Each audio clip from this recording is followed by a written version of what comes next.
What is going on, guys? Jack here, and welcome back to episode number 86 of Park to Prem here with Nottingham Forest. Today we are playing in the Champions League quarter-finals, and it's a double-header against the team currently running away with Serie A in AC Milan. They are 6 points clear with only a handful of games left of the season. It's not going to be easy. They've got Vacaturo, who is their key man, and if I'm not mistaken, I feel like we played them at some point not that long ago. I remember the name Vacaturo. In fact, if we just have a look at things here, we played them 4 years ago. It was in the group stage, and on both occasions, it looks like we got wins. So, yeah, we won 5-1 and 3-1. Obviously, that was 4 years ago. Quite a lot has changed, I imagine, at both teams since then, but history dictates we should be making it to a semi-final and beyond. And, well, that's going to be the aim this year, of course. We are looking to go back-to-back in the Champions League. If we just have a little look at what's to come, we will play the winner of Chelsea or Real Madrid in the semi-final, should we be able to dispatch of Milan today. So that, I suppose, is what we're striving towards. Since you were last here, we have had our youth intake. I will be completely transparent with you. It's been absolutely rubbish. These are some of the players that I've chosen not to sign, but if we just look at the under-18s and the training view, sort by progress, here is the latest kind of players of the bunch. They're not very good. They're not. Apparently Ricky here is the best in terms of potential. Definitely not current ability. It's been one of those years again, so there's nothing to speak of in terms of youth intakes. Of course, last year we had a pretty good one, to be fair, so I can't complain too much. Of course, the man that I'm alluding to there when I talk about good youth intakes is Duncan Brown, who, frankly, in his new job learning to play box-to-box midfielder, looks pretty blooming good. But, well, not everything is happy, not everything is awesome. We're out of the FA Cup. Yeah, the FA Cup that we were looking to win 3 times in a row, it's not going to happen. It's not going to happen because we lost against Arsenal since you were last here. In fact, we've played 4 games since you were last here, 3 in the league, 1 in the cup. And, well, let's talk about the positives first. We got a great win against Brighton. They actually took the lead in this game through Jankovic in the first half, made it 1-0, and away from home, it looked like it was going to be tricky. An hour gone, yet to find a breakthrough, but then Karimballo popped up with a really, really nice goal, a solid finish by him, playing that centre-mid Mazzala role. And well, as the game went into the dying moments and it remained 1-1, it felt like a draw was on the cards until David Lind just channeled his inner irk. This is not the kind of goal I expect David Lind to score. He slotted it into the bottom corner, a 2-1 win. And well, we followed that up with another win against Aston Villa. 3-2 on this occasion, a real ding-dong battle, trading blows, but ultimately we came out victors.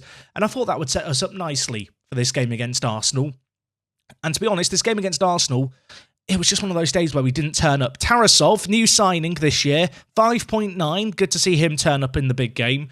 Ultimately, we lost 1-0. It was a goal via Charles right at the start of extra time. We had a good half an hour to go out there and try and make a goal happen.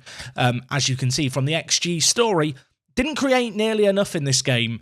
And even when we were chasing the game, Arsenal, they got the goal, they shut up shop, didn't have another shot all game, but in that last half an hour, we couldn't find a breakthrough. So sadly, with that, we are out of the FA Cup. Yeah, that feels a bit of a down note. The good news is, after an international break, we beat Burnley 2-0, and with that 2-0 win against Burnley, we secured the title with 6 games to spare. I feel a little disappointed that in this save game, there's not been like another super team really emerge within England. It's a bit of an odd situation where all the teams besides us are fairly evenly matched. I'm sure if you've played Football Manager, you've experienced it yourself, where teams have dynasties and there's maybe one team always pushing you towards the end of the season and keeping you on your toes. That doesn't really exist here because the rest of the teams towards the top are just so fiercely competitive, stealing points off one another. It is worth noting, 6 games left of the season. We could still have an unbeaten year. In terms of the fixtures in the league remaining, we've got Bournemouth, Newcastle, Norwich, Tottenham, Man City, and Liverpool. Those last 3 games, I think, are going to be the real test, especially if we are still in the Champions League juggling our fixtures. Anyway, in terms of the team news for the first game of 2 today against Milan, the big news really is that we have a fully fit squad. So with that in mind, we can go into this game all guns blazing. I say all of that with the caveat that Gonzalez is still coming back from injury. It means that Adebayo is going to play up front, but of course we saw him last episode in the Champions League doing his thing at 20 years old. I feel pretty confident that I can just throw him in the team and he's going to do the business for us. As you can see from these green arrows, he is really thriving, with the regular first-team football he's getting. And also, of course, players like Addons also growing very, very nicely this year. We're a crazy team when it comes to impact players on the bench. And for that reason and that reason alone, I back us in a game like this one away from home against Milan. Even if they were to get an early lead at home, even if our attackers didn't really show up in the match, I feel like we have got the overall quality to really overwhelm them as the game goes on. But anyway, this is the first leg. It's away from home. Of course, it's always a little bit tricky. I feel like when the first leg's away from home, you don't really know whether or not to stick or twist once you get a goal or two ahead. Of course, away goals are also important. Equally, if you start inviting pressure onto yourself at home, or rather away from home, it can be very, very tricky. So with that in mind, we're going to go into this game with the same mindset we always have. We are going to score more than them. Hopefully, we're going to look more solid at the back than them as well. But yes, Milan running away with the league at the top of the table. Worth noting, they've got players like Renier still in their team. At 34 years old, he's had a crazy career in this save game. Obviously, Vocaturo we talked about. And also, worth noting, Marco Kane is their captain. And to be honest, at 33 years old, he still looks like a really, really kind of solid player for them playing at centre-back. Anyway, it's been an absolutely atrocious first 25 minutes. I've hyped up this game massively, and we've had 2 shots inside the first half an hour. It's not screaming classic just yet, is it? But we'll see how this goes. There's still plenty of football to be played. And despite how even it's being, you would say, based on the little numbers we can see in the top left, we've been the better team there, but we're not even going to get a highlight. Boys, what are we doing here? We need an away goal. I'm far from pleased. What is happening? This could be the shortest match ever. It's been a while since I've had a match in an episode where there's just no highlights. It does happen, maybe twice a year in Football Manager. With half an hour left, I feel like I should make some changes to try and make something happen. Let's bring in Edison for Adebayo. I don't really want to risk Gonzalez here. I think we'll also bring in David Lind in at centre mid. Maybe some fresh legs in the midfield and in the attack are what we need here. As with 20 minutes left, we have a highlight, everyone. It's happening. And Piotr's header is going to be saved by the keeper. Oh my word. I thought it hit the woodwork there for a moment, but the ball came off at a really weird angle. It was actually a superb little save by the keeper. Can we make a better attempt at things this time? We can't. Piotr heads over again. He's getting his noggin on everything, is the Polish captain. Unfortunately, he's not finding the target with his noggin. I mean, with 10 minutes left, I was about to say there's a temptation to go on the attack, and that temptation may still exist, but it is going to be without Devayo, who picks up an injury. With 10 minutes left, I want to go more attacking here. I feel like I want us to just be a little bit more direct in our play, a little bit quicker getting the ball forward. We have dominated this match and absolutely nothing has happened. There are 6 minutes of added time. That makes me think the Devayo injury is a pretty nasty one. And well, despite the only highlights being Piotr's few headers, I feel like we have to kind of be happy with a 0-0. I mean, we just have to win at home now. How hard can it be? Erk picked up man of the match with a 7.4.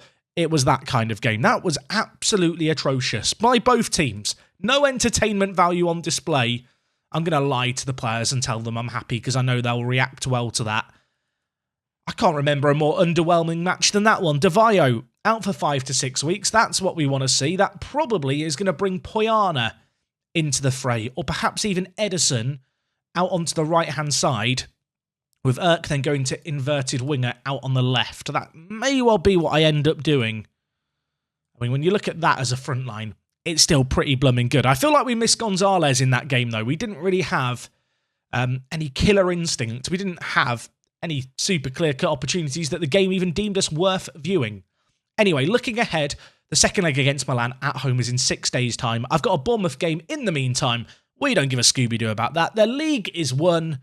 I'm going to come back in a week. We want to make it to a Champions League semi-final. We have to play better than that last game, because that, frankly, was blooming awful. Okay, guys, we are back here for game number 2 against Milan, and I'm really just hoping for a better performance and a better match to watch than that last one. Truth be told, as of late, the goals really have dried up for us. We have scored 3 goals in our last 4 matches, which by our own incredibly high standards is very subpar.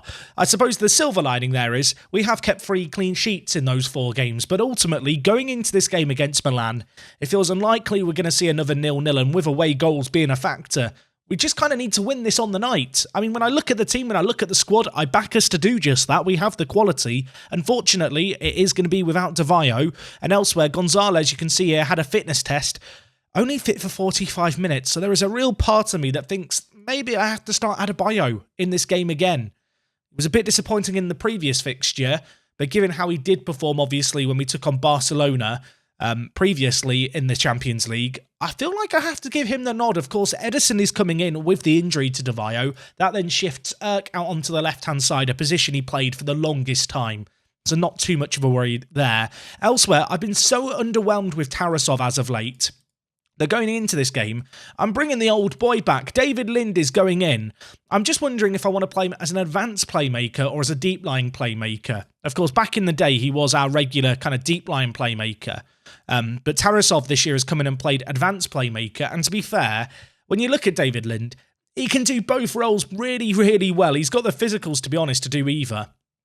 To the point where actually today, playing at home, playing in a game where I want us to be a bit more on the front foot, I think I'm going to play him as an advanced playmaker and see what he can do for us.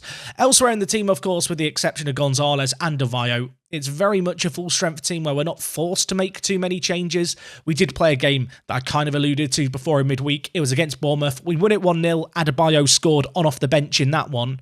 Again, he's been kind of giving me reason to play him in this game, I feel like. And Adebayo's goal-scoring record this year is the best in the squad. Gonzalez, he's been a little bit hit and miss, dare I say. Granted, Adebayo has played against lesser opposition for the most part, coming in as part of the rotated 11. But at 20 years old, he's a blooming good striker who can get goals. And knowing that Gonzalez could play, 45 minutes, if we're chasing the game, could be a really, really good option for us to have on off the bench, alongside Poyana as well. Either way, enough of this rambling on. We need to get into this game. Please, can we have a more entertaining game than the last one, Football Manager? The first leg was underwhelming at best. We had one highlight all game, and it was just back-to-back corners, where, to be fair, the keeper did have to make a save for them. I'm hoping that we're going to see a little bit more in the way of, Milan's goalkeeper being called into action here. We dominate the first leg away from home. Going into this leg at home, we have to be favourites. This is a fortress, the City ground. And well, inside the first 3 minutes, we're going to have a highlight, we're going to have a corner, and we're going to have a Piotr header. Imagine if this is the only highlight we see for the game in this episode's kind of live match action across 2 games. It's just him heading the ball. Either way, it's Erk whipping it to the near post. Piotr leaps like a salmon. He stings like a bee. The Polish captain, our centre-back, a player who joined us right back when in the Championship, one of the first signings I made. It brings a tear to my eye to see him still in action, still doing moments like this in the Champions League so many years later. It is, of course, worth noting that with that goal, this game cannot go to extra time and penalties anymore. However, if Milan get 1, we have to get 2. And well, for a second, you thought they might get 1 there. Monaco with the header going just over the crossbar. Can we deal with this one now? Lind heads it away to Vocacero. A little on the back foot here, although we win the ball well. Now can we spring a counter-attack? Their fullbacks are high up the pitch. We have pace going forward. It's Adebayo all on his lonesome. Jonet makes a really nice stop in the ending goal. A strong hand to it that sees it go out for a corner. Of course, we've already shown our lethality from these previously. Unfortunately, history's not going to repeat itself on this occasion. The ball flicked away. Although Lind still has it. I'm hoping that Lind is going to have a good game here. A game that means I can point at him and go, I was right to bring him back into the team for Tarasov. 1-0 after 33 minutes, but the stats for the game are actually very even. Milan, they've been at the races here. This is not a one-horse race by any means, although Sampaio reads that well. Again, their fullbacks caught high up the pitch, giving space for the wide men to attack into. And while speaking of wide men attacking, Erk is in possession. A strong tackle, but doesn't get the ball away from him. He can't pick a man out in the box, though. And now Milan being direct, giving the ball away to us, though. This feels tense. This feels nervy, this Champions League quarter-final. Not an easy game. You know, Milan are running away with Serie A. They're a great squad. We're going to need to be at our best. And while Adebayo there has another chance, it's a block shot. We're knocking on the door saying, hello, Milan, we're here, let us in. Right now, the door is remaining firmly bolted shut, though. A second goal would do wonders for my nerves. We're having highlight after highlight, but there is no meaningful breakthrough. Well, now it's Milan with the ball. Palacio lays it out wide to Manuel Jose out on this near side. He's cutting inside from the Milan left. They're having a little bit of possession here that I don't like to see. Palacio ghosting inside from a wide position. They have a lot of men in the attack here, Milan. Vocatero backheels it to Monaco. Plays it forward to Turan, who hits it, and that was dipping. Ultimately, a whisker away from the far post. I think Danny Dyer might have had it covered, if I'm being generous. But still a warning shot in our direction. Piotr with the ball here in the wide area. Not really the area I want to see the centre-back in, although if he's going to do passes like that, I'll allow him. Ball played in. Sampaio, Largo, it's in the back of the net. I thought for a second that Adebayo might have been given offside here. I'm not sure why Adebayo's passed it back instead of shooting, but I'm not going to complain because it's ended up in the back of the net. What actually happened here? Sampaio in, Adebayo lays it off. And well, I thought the strikers might have been offside blocking the keeper's view, but I think it was actually the right back there for Milan playing them onside. We have a critical second goal in this game right before half-time. And that does give us just a little bit of breathing room. I'm pleased with the performance so far. We've been way better this game. They've now switched to a 3-5-2. That is not a formation you see every day in Football Manager. I will say now, I think that's a formation where our wide men are really going to punish them. Cutting inside, finding the space behind the wide midfielders, just like that, as Edison almost scored an absolute wonder goal there. There's an air of desperation, I feel like, with these Milan changes. Hopefully we're going to be able to punish them with it. Going to be leaving themselves very, very open at the back. Dyer to Navio. Now with Largo, De Volder, Adebayo, gives it to Edison. I mean, we have just carved them open. This could be a sublime goal. It's going to be something absolutely beautiful. That is a special goal there. Punishing the space they've left in behind. And I'll be honest, I think Milan and their manager have kind of thrown this game in going to free at the back. We carved them open with some really quick, crisp passing. The three centre-backs all out of position. The Edison finish cool, composed, as he takes it around his man and slots it into the bottom corner. And, well, with that, they're now changing their system. They've decided the three at the back is not working. I think it might be a little late for that, lads. Milan would need 3 goals here to go through on away goals, and I've now seen that they've just gone back to the three at the back. Right as this highlight began, the three at the back kicked in. Not entirely surprised that there's a highlight resulting immediately. Of course, if it's now them scoring, I'm going to look like an absolute mug. I just feel like this formation is not the formation to play against us. We look for overlaps in the wide area. We look to have our fullbacks, flooding into the space. If you're playing with a singular wide midfielder doing all the defending, you're going to be exposed just like this. Edison sprinting at full pelt, uses all his pace, forces another huge save out the keeper. Looks like they've changed their formation from their last match and gone to 3 at the back. I mean, thank you, Crouchy. At least Peter Crouch is paying the same amount of attention as me. I mean, I find this tactical change by them mind-boggling. I feel like it's almost just desperation, right? 3 at the back might work in Italy. It doesn't work against the Brexit boys that are this Nottingham Forest team. Adebayo, Edison, could play it left, could go on his own, does go on his own. Jeannet makes another big save. He might be in contention for man of the match despite conceding 3. Because frankly, their goalkeeper is the reason this isn't a complete rout. There's another highlight right away. Edison going through. Has he saved it again? He actually has. How good is Jeannet in goal for them? He's made so many stops this game. Let's have a quick look. He's on a 7.7. He looks very good, to be fair. He's the French national team goalkeeper. The successor to Lloris, perhaps. I realise here with 15 minutes left, I've not made any subs. Let's take off Lind. He's looking a bit tired. Elsewhere, a few other players tired. Edison, you've done a lot of running around today, mate. Take a break. Have a Kit Kat. Poyana, come on. And you know what? Adrian Smith for Largo. Given the fact Avio's out, the last thing I need now is another injury to a massive midfield player. So I feel like just taking out Largo is probably just the safe option at this point. I mean, could we get a fourth? You'd have to say it'd probably be deserved on the balance of play if we could make it happen. Adebayo's efforts blocked. It's still not fully away. It is eventually, but straight into another highlight.